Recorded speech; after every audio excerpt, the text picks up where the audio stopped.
이 찬송가 122장 참 반가운 성도여 다 이리 와서 우리 찬송가 122장 우리 한 장 부르시고 하나님 말씀을 받도록 하겠습니다.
우리 다 같이 마음을 정돈하시고 오늘 특별히 성탄 축하 예배로 드리는 날입니다.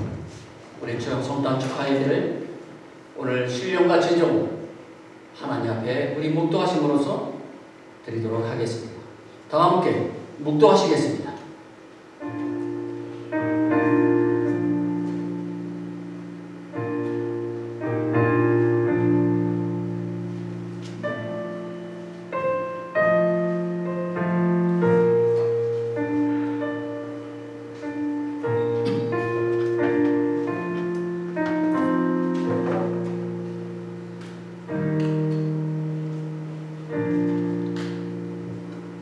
그러므로 주께서 친히 징조를 너희에게 주실 것이라. 보라, 처녀가 잉태하여 아들을 낳을 것이요 그의 이름을 임마누엘이라 하리라. 아멘. 온 세상의 통치자가 되시며 역사의 주관자가 되시는 하나님 아버지, 성탄 예배를 드리는 이 아침에 살아계신 하나님을 영과 진리로 예배하게 하시니 감사를 드립니다. 비록 코로나로 인하여 온 성도들이 성전에 다 모이지는 못했지만 여전히 우리가 주님의 몸된 교회의 지체임을 기억하면서 성전과 각자의 처소에서 합심하여 주님께 영광을 돌리게 하여 주시옵소서. 사랑의 하나님, 죄로 말미암아 죽을 수밖에 없었던 우리를 구원하시기 위하여 독생자 예수 그리스도를 이 땅에 보내신 하나님의 크신 은혜에 감사와 찬양을 드립니다. 멸망에서 영생으로 인도하시고 빛으로 고통과 어둠을 물리치신 주님을 예배하오니 우리를 통하여 영광받아 주시옵소서. 우리를 사랑하셔서 하나님의 독생자 예수 그리스도를 선물로 이 땅에 보내주심에 감사드리며 예수 그리스도의 이름을 믿음으로 죄의 사실에서 해방되어 참 자유를 누리게 하시고 주님의 자녀로 살아가게 하시니 실질로 감사를 드립니다. 그러나 하나님, 세상은 여전히 하나님의 사랑을 깨닫지 못한 채 성탄의 주인공이신 예수 그리스도가 없는 성탄을 맞이하고 있습니다. 세상은 여전히 하나님이 없다고 말하며 자기 자신이 인생의 주인처럼 살아가고 있습니다. 긍휼을 베푸시는 주님, 참으로 어리석고 죄악이 가득한 이 세상을 불쌍히 여겨주시옵소서. 온 열방 가운데 우리를 구원하시기 위하여 이 땅에 참빛으로 오신 예수 그리스도의 복음이 전파되게 하시고 온 세상에 하나님의 나라가 더 확장되게 하여 주시옵소서. 코로나로 인하여 어려움을 겪고 있는 우리의 이웃들에게도 성탄의 위로와 기쁨이 넘치기를 원합니다. 어둠 속에서 방황하는 영혼들을 빛 대신 주님께서 어루만져 주시고 회복시켜 주시기를 간절히 소망합니다. 전능하신 하나님, 능력의 손을 펼치사 코로나 사태가 속히 종식될 수 있도록 간구합니다. 힘든 때일수록 더욱 믿음으로 주님을 바라보게 하시고 말씀과 기도로 모든 난관을 이기고 승리하게 하여 주시옵소서. 우리를 사랑하시는 하나님, 아직도 그리스도를 모르는 많은 사람들이 있습니다. 절망 속에 있는 그들에게 빛으로 임하셔서 위로와 소망을 주시옵소서.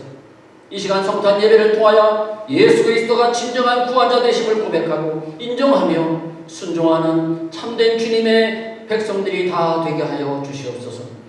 오늘 말씀을 들을 때에 생명에 넘치는 은혜로 채워주셔서 좋은 땅과 같은 마음이 되어서 30배, 60배, 100배의 열매를 맺게 하여 주시옵소서. 우리의 예배를 통하여 영광 받아 주시고 예배를 돕는 모든 손길 위에도 복을 내려 주소서. 주님께 모든 영광을 돌려드리며 성탄절의 주인공이 되시는 예수 그리스도의 이름으로 기도드립니다. 아멘.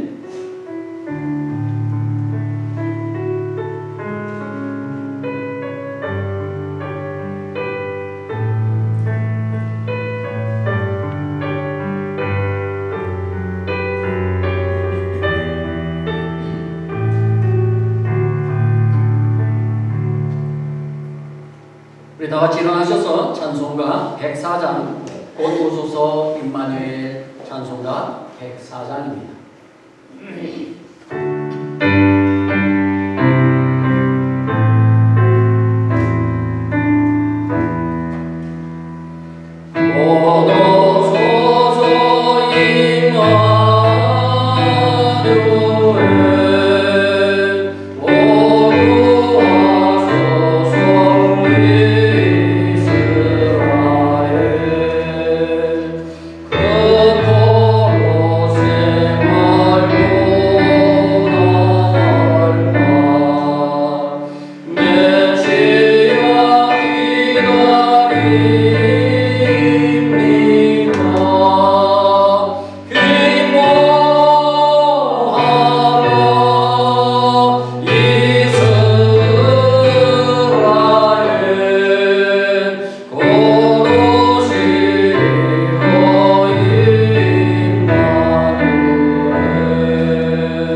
사도신경으로 신앙 고백 드리시겠습니다. 전능하사 천지를 만드신 하나님 아버지를 내가 믿사오며 그 외아들 우리 주 예수 그리스도를 믿사오니 이는 성령으로 잉태하사 동정녀 마리아에게 나시고 본디오 빌라도에게 고난을 받으사 십자가에 못 박혀 죽으시고 장사한 지 사흘 만에 죽은 자 가운데서 다시 살아나시며 하늘에 오르사 전능하신 하나님 우편에 앉아 계시다가 저리로서 산 자와 죽은 자를 심판하러 오시리라. 성령을 믿사오며 거룩한 공예와 성도가 서로 교통하는 것과 죄를 사하여 주시는 것과 몸이 다시 사는 것과 영원히 사는 것을 믿사옵나이다. 아멘. 오늘 하나님이 오늘 성탄절을 축하 예배에 주신 말씀입니다. 누가복음 2장 8절부터 20절까지 말씀이 되겠습니다. 오늘은 특별히 성탄 축하 예배이기 때문에 사도행전 말씀을 잠시 중단하고요. 누가복음 2장 8절부터 20절까지 말씀을 보도록 하겠습니다. 제가 여러분들에게 봉독해 드리겠습니다. 그 지역의 목자들이 밤에 밖에서 자기 양떼를 지키더니 주의 사자가 곁에 서고 주의 영광이 그들을 두루 비침에 크게 무서워하는지라. 천사가 이르되 무서워하지 말라. 보라, 내가 온 백성에게 미칠 큰 기쁨의 좋은 소식을 너희에게 전하노라. 오늘 다윗의 동네에 너희를 위하여 구주가 나셨으니 곧 그리스도 주시니라. 너희가 가서 강보에 쌓여 구유에 누워 있는 아기를 보리니 이것이 너희에게 표적이니라 하더니 호련히 수많은 청군이 그 천사와 함께 하나님을 찬송하여 이르되 지극히 높은 곳에서는 하나님께 영광이요 땅에서는 하나님이 기뻐하시는 자들 중에 평화로다 하니라. 천사들이 떠나 하늘로 올라가니 목자가 서로 말하되 이제 베들레헴으로 가서 주께서 우리에게 알리신 바 이 이루어진 일을 보자 하고 빨리 가서 마리아와 요셉과 구유에 누인 아기를 찾아서 보고 천사가 자기들에게 이 아기에 대하여 말한 것을 전하니 듣는 자가 다 목자들이 그들에게 말한 것들을 놀랍게 여기되 마리아는 이 모든 말을 마음에 새기어 생각하니라. 목자들은 자기들에게 이르던 바와 같이 듣고 본 그 모든 것으로 인하여 하나님께 영광을 돌리고 찬송하며 돌아가니라. 아멘. 자리에 앉아주시기 바랍니다.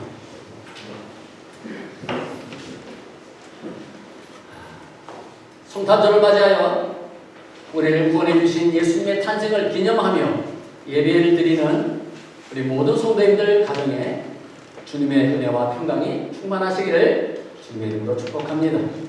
우리 옆에 계신 분들하고 인사 한번 하겠습니다. 메리 크리스마스. 할렐루야.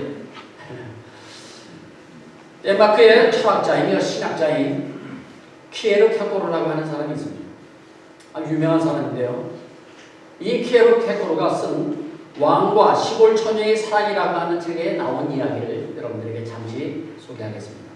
이 이야기는요, 하나님의 사랑을 쉽게 설명한 그런 이야기입니다.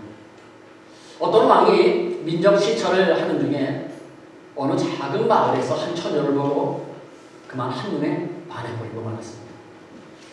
왕은 그 처녀를 자신의 아내로 삼고 싶어 옆에 있는 신하에게 이렇게 말했습니다.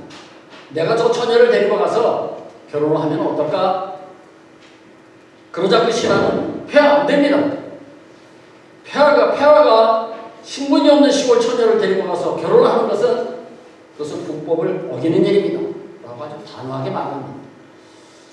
이 대답을 들은 왕은 그럼 내가 직접 저 처녀의 집에 가서 그와 결혼하고 그와 함께 살면 어떨까? 신하는 폐하 그것도 안 됩니다. 어떻게 천한 신분의 처녀를 아내로 맞이하기 위해서 이 시골로 내려와서 사신단 말입니까? 절대로 안 됩니다. 그러자 왕은 이렇게 말했습니다. 그럼 할 수 없지. 오늘부터 내가 왕관을 포기하겠어. 성도 여러분, 예수님은 이 세상의 왕관과 비교되지 않는 하늘의 왕관을 하늘의 왕관을요, 우리를 너무 사랑하시기 때문에 포기하시고 이 땅에 내놓으신 것입니다. 죄와 사망에 빠져있는 인류를 구원하시기 위하여 하나님의 아들 예수님이 인간의 몸을 입고 이 세상에 오신 날이 바로 성탄절인 것입니다. 지옥의 형벌을 받아야 할 우리들이 예수님 때문에 죄사함을 받고 영원한 천국을 소유하게 되었는데 어찌 기쁜 소식이 아니겠습니까? 죄와 저주와 질병으로 고통당하는 인류가 그 모든 것들로부터 해방되었는데 어찌 큰 기쁨의 좋은 소식이 아니겠습니까? 하나님의 아들 예수님이 이 세상에 탄생하신 사건은 창조 이래의 가장 큰 사건입니다. 그래서 이미 4,000년 전에 예언이 되었고요. 700년 전, 800년 전에도 예언이 된 사건입니다. 예수님은 어느 날 갑자기 오신 것이 아닙니다. 이미 예언된 그 말씀대로 오신 것이죠. 예수 그리스도의 탄생은요, 이 예언은요, 구약 성경에요, 무려 270번이나 예언이 되어 있습니다. 그 예언의 말씀대로 이 땅에 오신 것입니다. 이 시간 그 예언의 말씀들을 우리가 다 살펴볼 수는 없고 그 중에서 우리 몇 군데만 한번 찾아보도록 하겠습니다. 그 첫 번째가요, 창세기 3장 15절 말씀입니다. 자, 보십시오. 내가 너로 여자와 원수가 되게 하고 네 후손도 여자의 후손과 원수가 되게 하리니 여자의 후손은 네 머리를 상하게 할 것이요 너는 그의 팔꿈치를 상하게 할 것이니라. 아멘. 이 말씀은요, 주님이 탄생하시기 전 약 4,000년 전에 기록된 예언의 말씀입니다. 무려 4,000년 전에만. 근데 여기 보시면 특이한 것이 있습니다. 남자의 후손이 아니라, 다시 한번 띄워주시겠어요? 여자의 후손이라고 그랬습니다. 그렇죠? 보통은요, 남자의 후손이라고 하는데 왜 여기서는 여자의 후손이라고 했을까요? 세상 사람들은 다 남자의 후손입니다. 그렇죠? 왜냐하면 남자 없이 스스로 여자의 몸에서 태어난 사람은 한 사람도 없습니다. 남자와 여자가 결합이 돼서 거기서 아기가 탄생하는 거죠. 그래서 모든 사람들은 타락한 남자 아담의 피를 물려받은 그의 후손으로 태어났기 때문에 모두가 다 죄인입니다. 그런데 남자 없이 태어난 여자의 후손이라고 했습니다.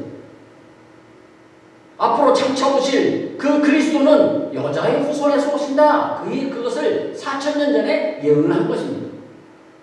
그렇다면 여자의 후손은 누구를 말하는 것일까요?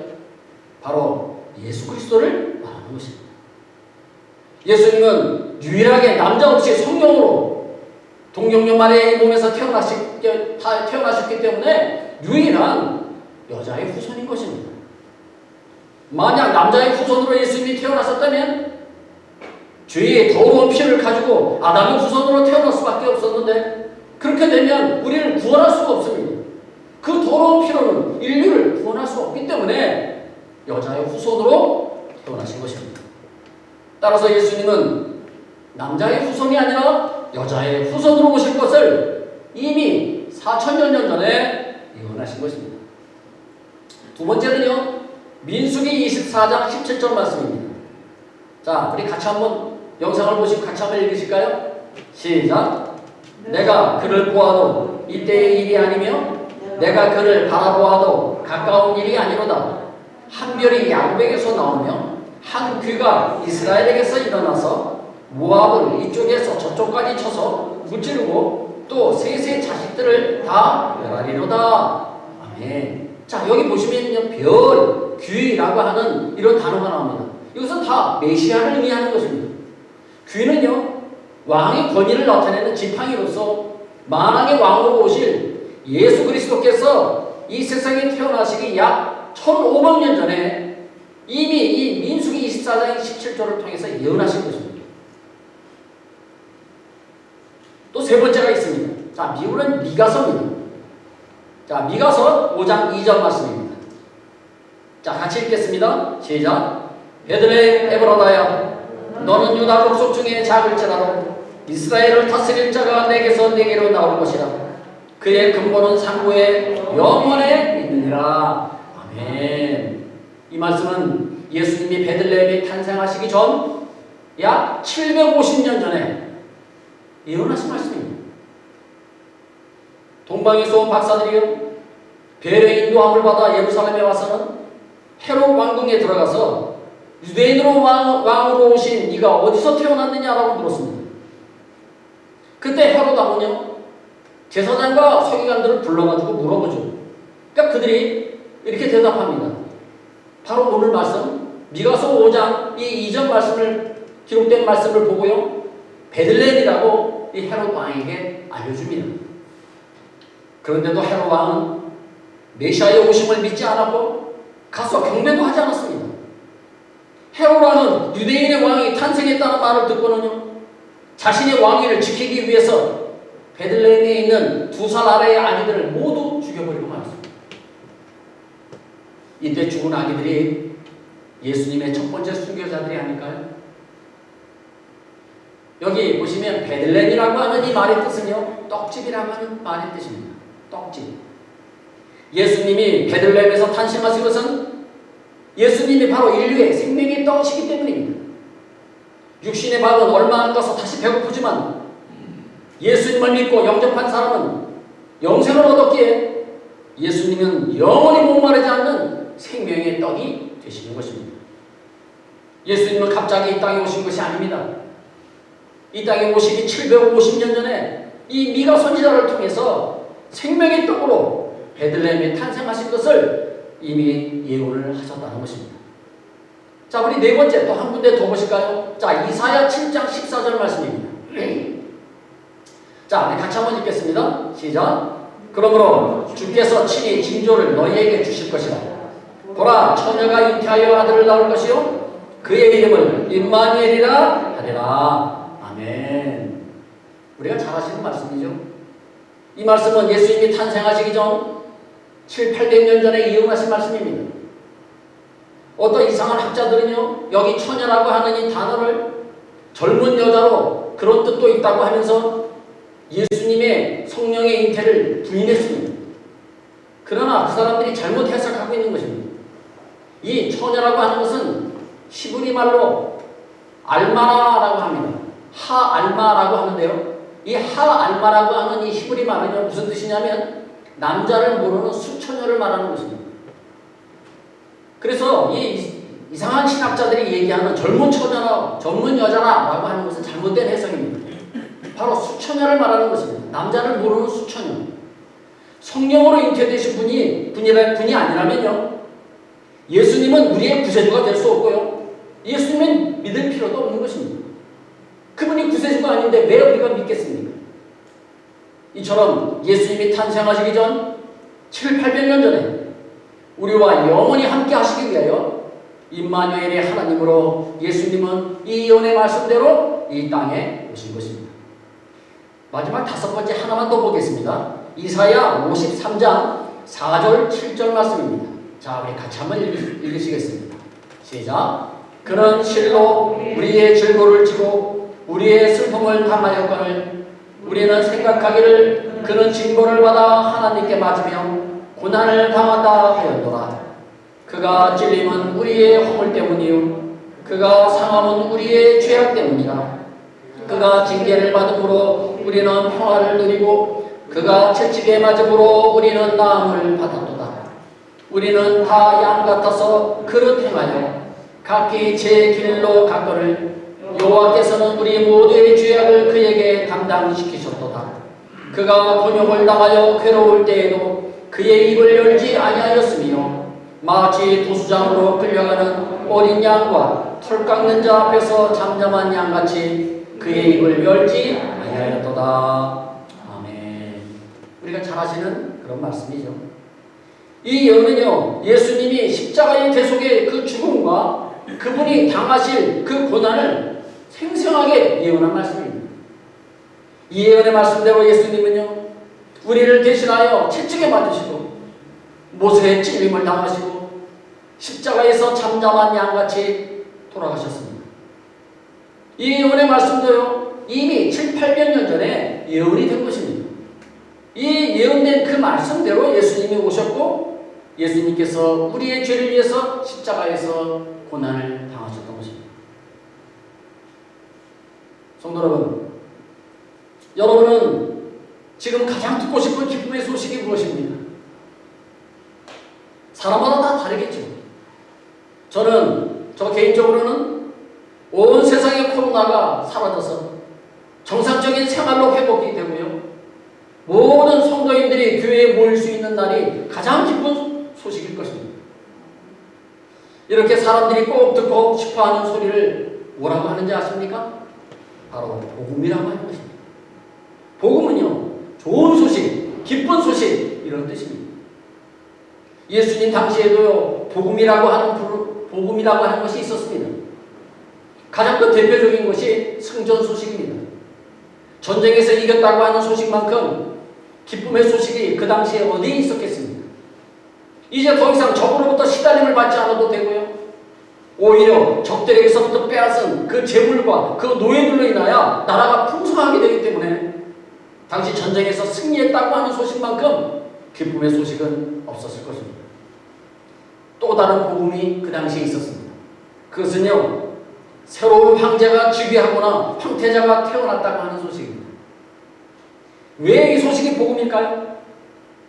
위대한 황제가 나라를 잘 다스려서 잘 살게 될 것이라고 기대했기 때문이며, 또한 황태자가 태어나면 황제가 백성들에게 많은 선물과 혜택을 베풀어 주었기 때문에 그 당시에는 그 소식이 복음의 소식이었습니다. 그래서 예수님 당시의 사람들은요, 복음이라고 하는 말을 들으면 위대한 왕이 태어나서 온 나라가 큰 복을 받을 것이라고 그렇게 생각을 했습니다. 그런데 지금 천사가 목자들에게 나타나서 천사가 뭐라고 합니까? 자, 오늘 본문 10절 말씀입니다. 자, 한번 보십시오. 무서워 말라. 보라, 내가 온 백성에게 미칠 큰 기쁨의 좋은 소식을 너희에게 전하노라. 아멘. 온 백성에게 기쁨의 소식, 바로 이 복음을 전해주겠다는 것입니다. 이스라엘 목자들이 천사의 이 말을 듣고 무슨 생각을 했을까요? 아, 위대한 왕이 태어나시겠구나. 그래서 우리 이스라엘을 이 압제당하는 이 로마로부터 우리가 해방이 되고, 그리고 우리가 로마를 물리치게 됐구나, 이렇게 생각을 하지 않았겠습니까? 이어서 천사는요, 그런 위대한 왕이 태어났다고 말을 해줍니다. 자, 11절입니다. 오늘 다윗의 동네에 너희를 위하여 구주가 나셨으니 그 그리스도 주시니라. 그분이 오셨다는 거예요. 태어나셨다는 거예요. 이렇게 나라를 구원할 그리스도, 저 구원자가 태어났다고 하는 것은요, 당시 유대인들이 가장 듣고 싶어하던 그런 복음이었습니다. 이 기쁨의 소식을 들은 목자들은 말할 수 없이 기뻤습니다. 이제 우리를 구원할 메시아가 왔으니 로마의 압제에서 벗어나서 이제 행복하게 잘 살게 될 수 있다고 생각을 했습니다. 그런데 천사가 전해준 복음은 그 정도가 아니었습니다. 그보다도 크고 원대한 복음이었습니다. 크게 두 가지 점에서 원대했는데요, 그 첫 번째가 뭐냐?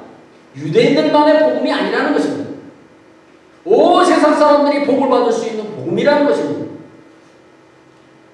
예수님이 태어나신 후 시므온이 성전에서 아기 예수님을 안고 성령의 감동이 되어서 이렇게 찬양합니다. 자, 29절 32절 말씀입니다. 자, 우리 영상을 앞에 보시고요, 우리 같이 한번 읽겠습니다. 시작. 주제여, 이제는 말씀하신 대로 종을 평안히 놓아주시는도다. 내 눈이 주의 구원을 보았사오니 이는 만민 앞에 예비하신 것이요 이방을 비추는 빛이요 주의 백성 이스라엘의 영광이니이다 하니. 아멘. 아기 예수님을 안고 이 시몬이라고 하는 사람이 성전에서 이렇게 찬양을 했습니다. 예수님은 유대인뿐만 아니라 만민을 구원하시는 분이요 이방인에까지 빛을 비춰주시는 분이요 온 세상을 구원하시는 분이라는 것입니다. 유대인들이 생각했던 것과는 차원이 다른 그런 분이 오셨다는 것입니다. 유대인들은 단지 유대인들을 로마로부터 해방시켜줄 뿐, 그분을 기다리고 있었는데 실제로 오신 분은 그보다 더 원대한 그런 분이라는 것입니다. 온 인류를 구원하실 분, 그분이 오셨다는 것입니다. 두 번째 다른 점은요, 이 세상적인 축복만 받는 복음이 아니라 영적인 축복과 영생까지 얻는 복음이라는 것입니다. 실제로 예수님이 이 땅에 오셔서 하신 일을 우리가 보면은요, 병도 고쳐주시고 떡도 먹여주셨지만 그것은 예수님이 주신 궁극적인 구원은 아니었습니다. 예수님이 주신 진짜 구원은요, 인류의 죄를 용서하시고 하나님과의 관계를 회복시켜 주시고 영혼을 살리며 영생의 길을 열어주셨다는 것입니다. 그러기 위해서 이 땅에 예수님께서 오셨다는 겁니다. 단지 우리에게 떡을 먹여주시고 우리의 병을 고쳐주시기 위해서 오신 그런 예수님이 아니라 하나님과의 관계를 회복을 하고 우리의 영혼을 구원하기 위해서 오신 구원자라는 것입니다. 예수님이 주신 구원이야말로 온 인류가 가장 간절히 기다리던 소식이었습니다.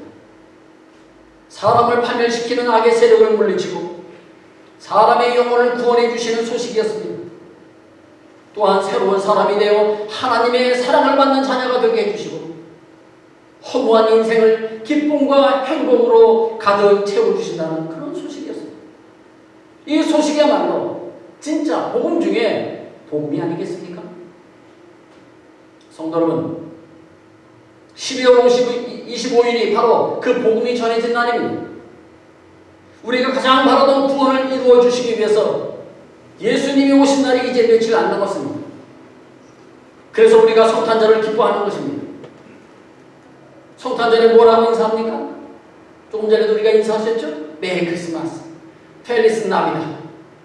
이 뜻이 뭡니까? 즐거운 성탄절이라고 하는 뜻입니다. 우리를 구원하시려고 예수님이 오셨으니 참으로 기뻐하고 즐거워하라는 것입니다. 그런데 성도 여러분, 복음을 듣고 기뻐하기만 하면 됩니까? 한번 생각해 보십시오. 예를 들어서 한번 설명해 드릴게요. 난치병에 걸려 죽기만을 기다리던 환자가요, 치료약이 개발되었다는 소식을 들으면 얼마나 기쁘겠습니까? 그런데 기뻐만 하면 뭐합니까? 치료약을 사서 먹어야지. 예수님이 탄생하셨습니다. 아, 기쁘다. 구주 오셨네. 거기서 끝나면 안 되는 겁니다. 난치병에 그 치료약이 나왔으면 기뻐만 할 것이 아니라 그 약을 사서 먹어야죠. 그렇죠? 마찬가지입니다. 우리를 구원하시기 위해 예수님이 오셨다는 복음의 소식을 들었으면 기뻐만 할 것이 아니라 예수님을 맞이해야 합니다. 어떻게 맞이해야 합니까? 오늘 본문에서 이스라엘 목자들은요, 예수님을 맞이하는 모범적인 모습을 우리에게 보여주었습니다. 지금부터 목자들이 우리에게 보여주신 그 네 단계의 모습을 우리가 한번 살펴보도록 하겠습니다. 첫 번째, 그 목자들의 그 첫 번째 단계의 모습입니다. 목자들은요, 메시아, 구원자가 태어났다는 소식을 듣고요, 그대로 믿었습니다. 첫 번째 단계는요, 그대로 믿는 것입니다. 이게 중요한 것입니다. 복음을 들었을 때 가장 중요한 자세는요, 그대로 믿는 것입니다. 남자를 모르는 처녀의 몸에서 어떻게 태어나? 죽은 예수님이 3일 만에 부활하셨다고? 어떻게 살아나셨어? 그걸 누가 믿어? 예수님이 무리를 걸어오셨다고? 에이, 그런 얘기가 어딨어? 홍해바다가 갈라졌다고? 어떻게 그럴 수 있지? 여리고 성을 10번 돌았더니 그냥 무너졌다고? 이게 말이나 돼? 성도 여러분, 아무리 좋은 소식이라도 믿지 않으면 아무 소용이 없는 것입니다. 우리가 잘 아는 내용이죠. 이스라엘 백성들이요, 광야에서 불평을 하다가 불뱀에 물려 죽게 되었습니다. 제가 얼마 전에도 여러분들에게 말씀을 드렸죠. 모세가 기도하니까 하나님께서 노뱀을 만들어서 장대에다가 높이 달아놓고 그것을 보면 살아날 것이라고 했습니다. 불뱀에게 물려 죽어가는 사람들에게 얼마나 귀한 복음입니까? 네? 복음 중에 복음이겠죠. 그런데 이 복음을 믿지 않고 노뱀을 바라보지 않으면 그냥 죽을 수밖에 없는 것입니다. 그래서 많은 사람들이 광야에서요, 그 큰 고통 가운데 많이 죽었습니다. 여러분, 이처럼 아무리 좋은 소식이라도 믿지 않으면 아무 소용이 없는 것입니다. 그런데 목자들은요, 메시아가 탄생했다는 이 복음을 믿었습니다. 이것이 중요한 것입니다. 두 번째 단계는요, 목자들은 천사로부터 들은 이 복음을 믿고요, 어떻게 했습니까? 아기 예수님을 찾아갔습니다. 그 말씀이 오늘 15절, 16절 말씀입니다. 자, 한번 보십시오. 자, 우리 같이 한번 읽겠습니다. 시작. 천사들이 떠나 하늘로 올라가니 목자가 서로 말하되 이제 베들레헴으로 가서 주께서 우리에게 알리신 바 이 이루어지는 일을 보자 하고 빨리 가서 마리아와 요셉과 그 위에 누인 아기를 찾아서. 아멘. 목자들은요, 천사들이 떠나자 급히 아기 예수님을 찾아갔습니다. 두 번째 단계입니다. 천사들이 전해진 복음을 그대로 믿었기 때문에 찾아갔다고 했습니다. 그것도요, 빨리 찾아갔다고 돼 있어요. 이처럼 복음을 들었으면요, 빨리 교회에 나오셔야 합니다. 이것이 두 번째 단계입니다. 여기까지가 기본적인 믿음입니다. 이렇게 복음을 듣고 찾아갈 정도의 믿음만 있으면 구원의 길에 들어선 것입니다. 이것은 마치 전도를 받고 교회에 나오는 것과 같습니다. 교회에 나오면 어떻게 됩니까? 구원의 길로 갈 수 있습니다. 물론 교회에 나왔다고 다 믿는 것은 아니지만요. 예를 들어서 목자들도요, 베들레헴에 가서 아기 예수님을 보고요, 아유, 메시아가 뭐 이렇게 시시해 라고 하면서 더 이상 믿지 않을 수도 있었습니다. 그러나 이렇게 찾아간 것만 해도 그것은 믿음의 출발입니다. 그래서 교회에 처음 나오는 것이 매우 중요한 것입니다. 그렇다면 세 번째 단계는 무엇일까요? 이제 교회에 나왔어요. 예수님을 만났어요. 아기 예수님을 만났어요. 그 다음 단계는 뭡니까? 목자들은요, 자기들이 들은 복음을요, 다른 사람들에게 전했다는 것입니다. 자, 17절 말씀을 보십시오. 자, 같이 읽겠습니다. 시작. 보고 천사가 자기들에게 이 아기에 대하여 말한 것을 전하니. 전했다는 거예요.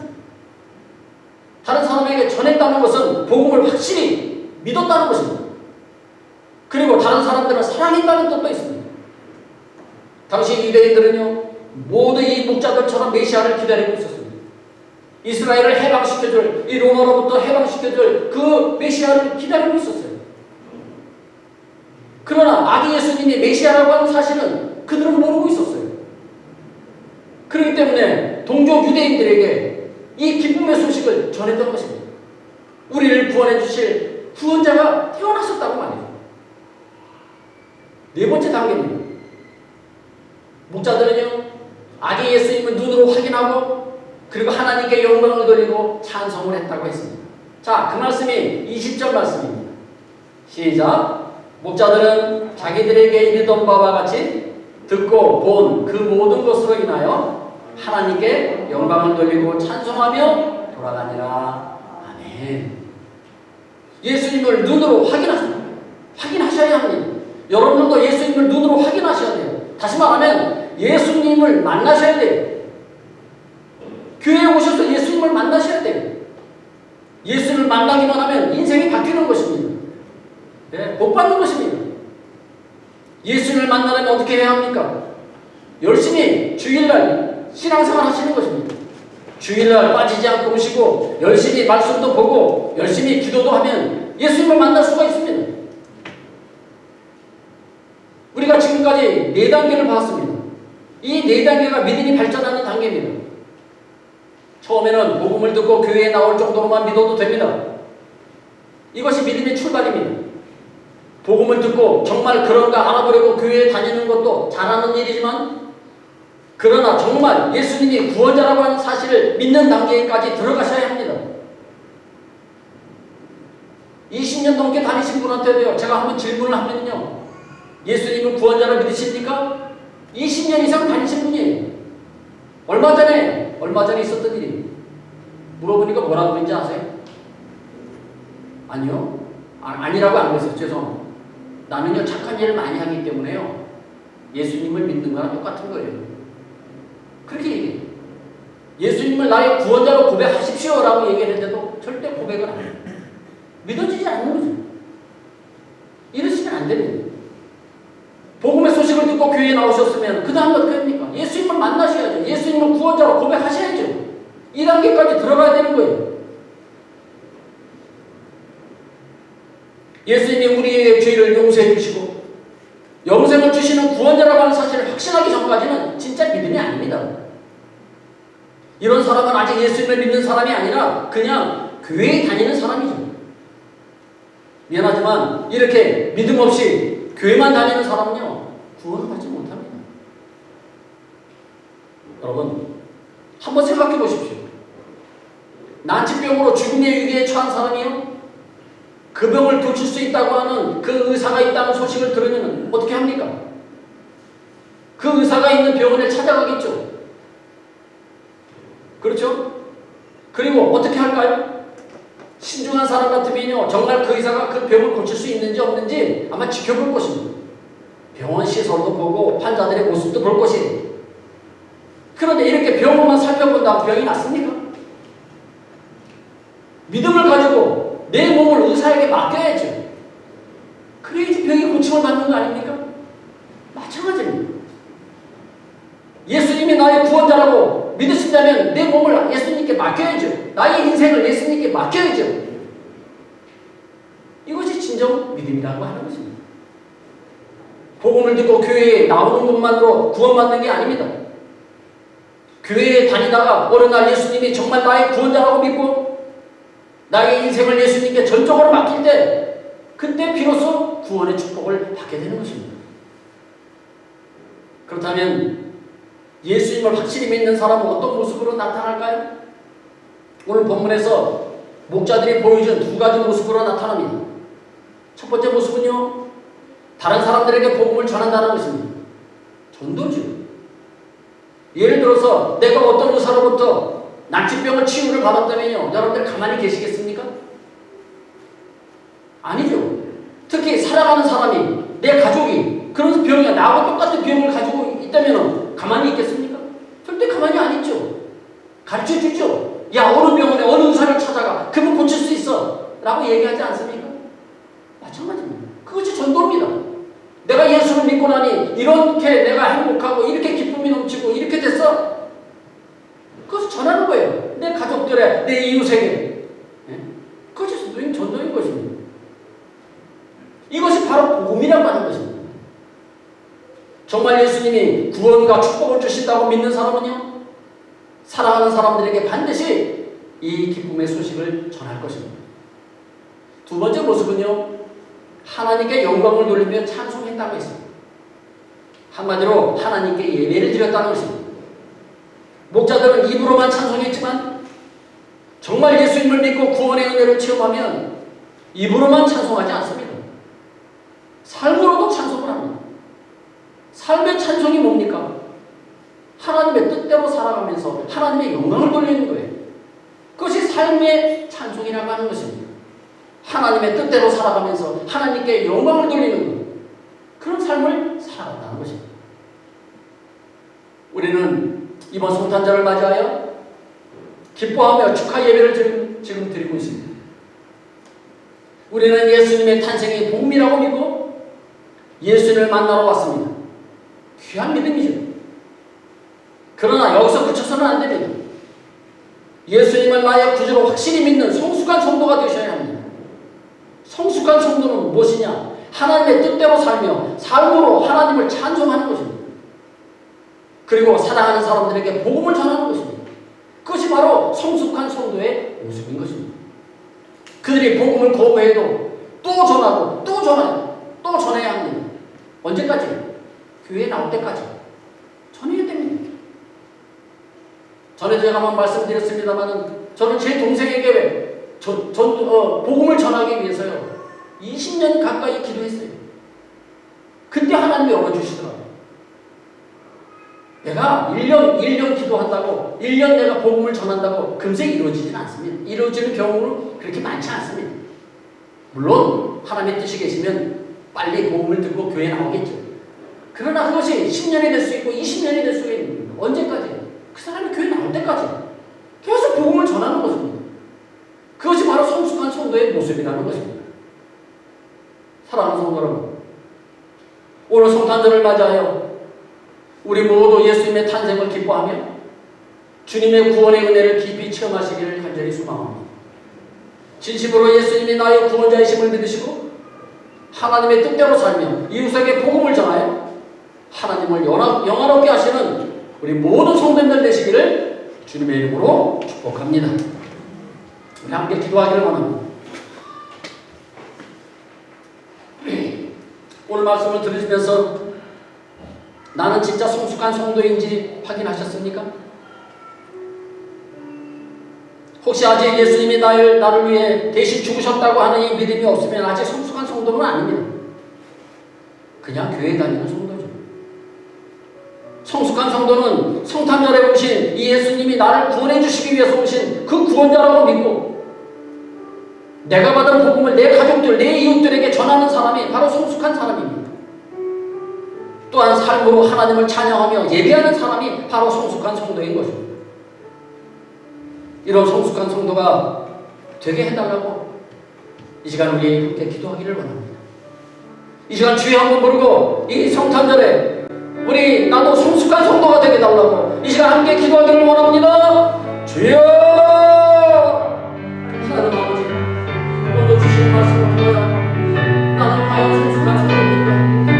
아니면 그냥 귀에만 다니는 성도는 아닙니까? 하나님, 이번 성탄절에 오신 그 예수님이 나의 구원자이시라고 믿고 하나님, 내가 하나님 복음을 내 가족을 내 이웃들에게 전할 수 있는 우리 성숙한 성도에게 다 되게 하여 주시옵소서. 또한 삶으로 하나님을 찬양하며 하나님께 영광을 돌리며 살아갈 수 있는 우리 모두가 다 되게 소망합니다. 하나님, 우리도 이런 성숙한 성도가 되기를 원합니다. 하나님, 우리 예수님을 만나기를 원합니다. 예수님을 만나기를 하기를 소망합니다. 나도 변화되기를 원합니다. 세상으로 변화되기를 원합니다. 성숙한 성도의 모습을 생각하게 하여 주시옵소서. 주님, 아버지 하나님과 성탄절을 특별한 성탄절이 되기를 원합니다. 나를 구원해 주신 예수님을 만날 수 있는 이번 성탄절이 되기를 원합니다. 성탄절의 주인이 내가 아니라 예수님이 함께라고 예수님을 찬양하며 그 예수님을 만날 수 있는 귀한 은혜를 하나님께서 허락하여 주시옵소서.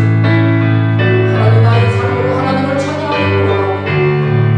나의 삶을 통해서 하나님을 증거하기를 간절히 소망합니다. 하나님, 우리의 모습이 성숙한 신앙인으로 변화되기를 간절히 소망합니다. 아버지, 우리가 하나님을 주시옵소서. 변화를 주시옵소서. 변화되게 하여 주시옵소서.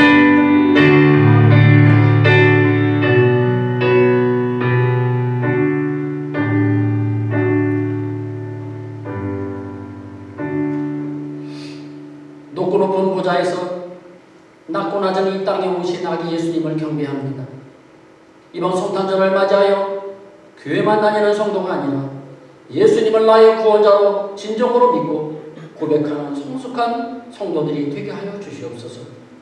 양주던 목자들처럼 이 기쁨의 소식을 이웃들에게 전파하며 찬송하며 하나님께 영광을 돌리는 우리 모두가 되게 하여 주시옵소서. 예수님의 이름으로 기도드립니다. 아멘. 찬송가 126장입니다. 찬송가 126장 천사 찬송하기를.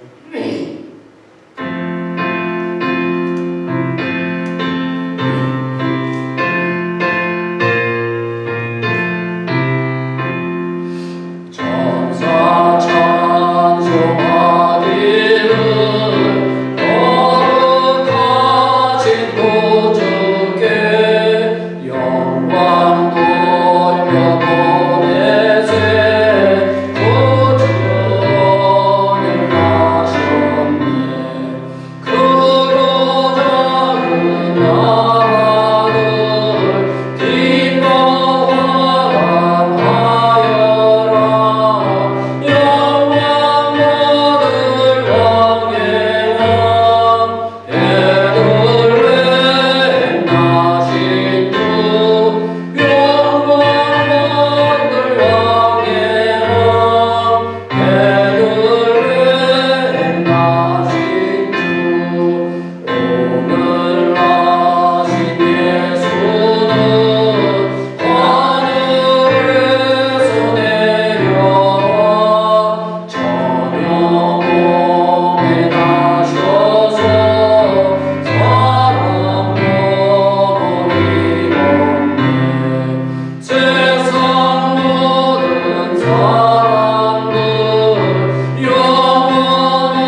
여러분들이 하나님 앞에 드린 예물을 위해서 제가 축복하며 기도하겠습니다. 사랑과 은혜가 풍성하신 하나님, 지난 한 주간도 저희들을 주님의 품 안에서 안전하게 지켜주셔서 감사를 드립니다. 지난 한 주간 주님께 받은 은혜와 사랑이 너무 많아서 오늘 우리의 마음과 정성을 이 물질에 담아 드리오니 주님 받아주시옵소서. 하나님 아버지, 이 팬데믹 위기 가운데서도 우리의 가정과 우리의 자녀들과 우리의 사업장과 우리의 직장을 지켜주셔서 진실로 감사를 드립니다. 오늘은 특별히 성탄 축하 예배를 드리면서 동방박사들이 아기 예수님께 황금과 유황과 모략을 바쳤던 것처럼 우리의 마음과 정성을 담아 성탄 감사 예물을 드렸사오니 우리가 드린 이 손길을 축복하여 주시옵소서. 그 밖에 11조로 감사헌금으로 주일헌금으로 드리는 우리의 예물들을 받아주시고 다음 주에는 더 많은 예물들을 드릴 수 있도록 우리의 삶을 더욱 축복하여 주시옵소서. 영상과 통역과 반주를 위해서 매주 수고하는 청년들을 기억하여 주시고 그들의 학기를 축복하여 주시옵소서. 우리의 선교지인 엘코로라도, 하스미나, 산타 헬레나를 위해서 기도합니다. 우리가 드린 이 선교헌금으로 그 황무한 땅이 변하여 복음의 땅이 되게 하시고 어둠의 땅이 변하여 예수님의 땅이 되게 하시고 그곳에 하나님의 교회가 아름답게 세워지게 하여 주시옵소서. 그곳에서 수고하는 아론과 노르마 전도사님에게도 사도 바울의 열심과 헌신의 마음을 허락하여 주시옵소서. 이 예배를 드리는 모든 성도님들이 새로운 한 주간도 주님 말씀으로 승리하게 하여 주시고 2021년도 한 해를 잘 마무리하고 새로운 2022년 새해를 잘 준비할 수 있도록 인도하여 주시옵소서. 예수님의 이름으로 축복하며 기도드립니다. 아멘. 교회 소식 중요한 거 몇 가지만 여러분들에게 알려드리겠습니다. 세 번째입니다. 세 번째, 12월 17일 날 저희들이 이제 선교지를 잘 방문하고 왔습니다. 그래서 여러분들이 기증해 주신 그 물품들 그리고 선물을 잘 전달하고 돌아왔습니다. 우리 사진, 많은 사진은 찍지 못했는데요. 자, 우리 사진 2장을 제가 좀 올렸습니다. 한번 보시기 바랍니다. 지금 이곳은요, 지금 이쪽 나무와 이쪽 나무 중간에 지금 우리 집사님들이 저쪽에 서 계시고요. 저 끝에 나무들이 네 그루가 있죠. 그러니까 여기서부터 저 나무 네 그루가 있는 곳까지 교회를 지을 수 있는 땅입니다. 이번에 가서 확인하고 왔고요. 그래서 이제 저 곳에다가 이제 교회를 지을 그런 계획을 이제 가지고 있습니다. 여러분들도 기억나실 때마다 기도해 주시기 바랍니다. 그 다음, 우리 다 이제 마치고요. 우리 함께 이렇게 모여서 이렇게 사진을 찍었는데요. 찍은 사람이 박진아 집사님이 찍으셨습니다. 그래서 여기 안 보입니다. 참고로 알고 계시고요. 그 다음에, 다음 주일 예배 후에는요, 중직자 모임을 갖도록 하겠습니다. 내년도 2022년도 계획 때문에 그렇습니다. 그래서 안수 집사님, 권사님들은 내일, 다음 주에는요, 2부 예배에 참석해 주시길 바랍니다. 중직자 모임 때문에 그러니까 이해해 주시기 바랍니다.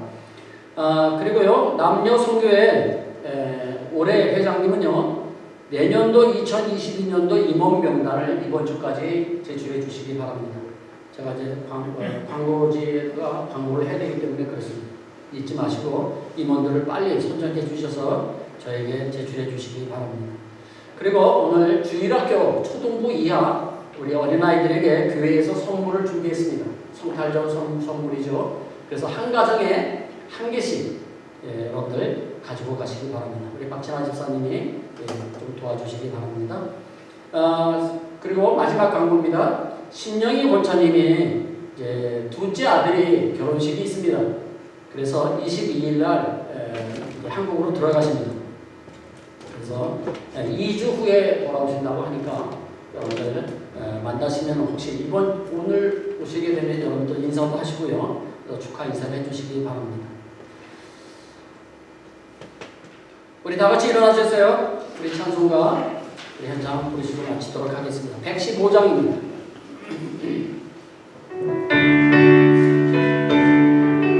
기쁘다 우주 오셨네.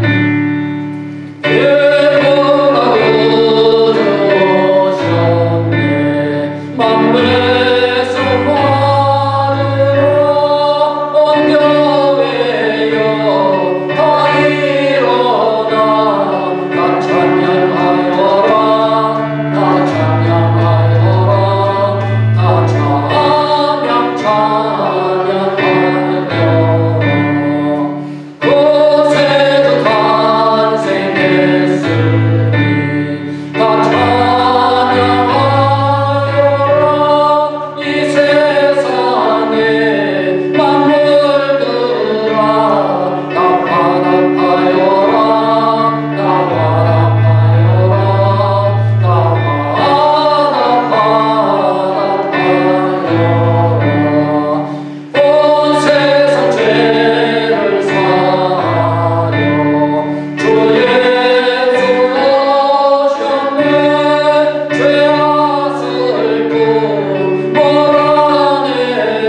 하나님의 교통교가 충만하신 은혜가 오늘 성탄 축하 예배를 맞이하여 예수님의 탄생을 축하하기를 원하며 떠나는 우리 모든 성도님들 머리 위에, 그들의 가정과 직장과 사업장 위에, 그리고 우리 소방장로 교회 위에, 그리고 우리의 조국 대한민국과 우리가 살고 있는 이 멕시코 땅 위에 지금부터 영원토록 함께 계실지어다.